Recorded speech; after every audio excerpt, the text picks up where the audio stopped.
Simple Mobile allows you to use your phone as a Wi-Fi hotspot, sharing your cellular data with other devices. Your hotspot data usage counts against your plan's total data allotment.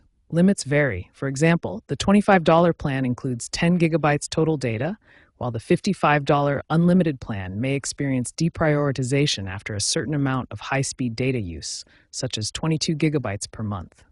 Understanding these limits is crucial to avoid throttling to 2G speeds. Remember that hotspot data is specific to each line and isn't shared across multiple devices on the same plan.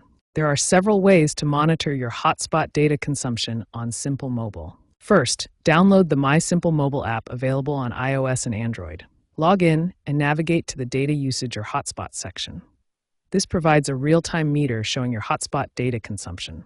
Second, log into your account on simplemobile.com and view the dashboard.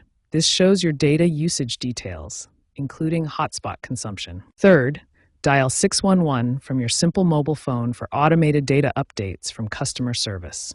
Fourth, text DATA to 611 for a quick usage summary. The response may take a few minutes to arrive. Checking during off-peak hours can provide more accurate results, and proactive monitoring helps avoid unexpected throttling.